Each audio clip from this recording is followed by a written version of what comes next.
নির্বাচন ঠেকাতে চাইবে যারা, তাদের বিরুদ্ধে ব্যবস্থা, বললেন সিইসি। বিস্তারিত সংবাদ। আসন্ন ত্রয়োদশ জাতীয় নির্বাচন সুষ্ঠুভাবে করতে নির্বাচন কমিশন সব ধরনের ব্যবস্থা নেবে বলে জানিয়েছেন প্রধান নির্বাচন commissioner CEC M Nasir Uddin. তিনি বলেন, যারা নির্বাচন প্রতিহত করার ঘোষণা দিচ্ছে তাদের বিরুদ্ধেও ব্যবস্থা নেওয়া হবে।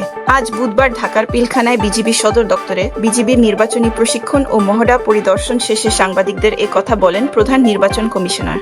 আগামী ফেব্রুয়ারিতে অনুষ্ঠেয় ত্রয়োদশ সংসদ নির্বাচনে সারা দেশে বিজিবির 1210 প্লাটুন সদস্য নির্বাচনী দায়িত্ব পালন করবে বলে বাহিনীটির পক্ষ থেকে জানানো হয়েছে। ভোটকেন্দ্রে কোনো ধরনের সমস্যা তৈরি হলে তা কিভাবে মোকাবিলা করতে হবে তা নিয়েই চলে নির্বাচনী প্রশিক্ষণ ও মহড়া। সিইসি বলেন, আমাদের নির্বাচনের কি রকম প্রস্তুতি সেটির একটি নমুনা আপনারা দেখেছেন।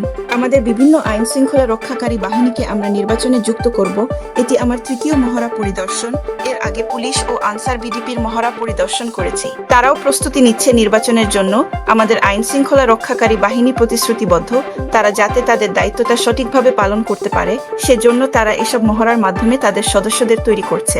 মহড়া আয়োজনের জন্য বিজিবিকে ধন্যবাদ জানিয়ে তিনি বলেন, এ প্রশিক্ষণ নির্বাচনে এবং আইন শৃঙ্খলা রক্ষায় বিশাল প্রভাব রাখবে।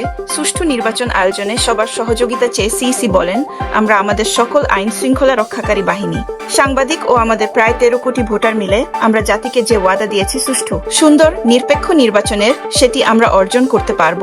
আইন শৃঙ্খলা পরিস্থিতি নিয়ে প্রশ্নের জবাবে নাসির উদ্দিন বলেন, নির্বাচন আসতে আসতে আইন শৃঙ্খলা পরিস্থিতির যে সমস্যাগুলো রয়েছে সেগুলো পুরোপুরি ঠিক হয়ে যাবে বলে তিনি মনে করেন।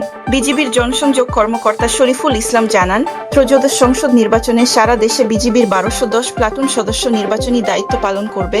3টি দ্বীপ উপজেলা সন্দ্বীপ, হাতিয়া ও কুতুবদিয়া ছাড়া বাকি সব উপজেলায় বিজিবি থাকবে। সীমান্তবর্তী 115টি উপজেলার মধ্যে 60টিতে বিজিবি সদস্য একভাবে নির্বাচনী দায়িত্ব পালন করবে।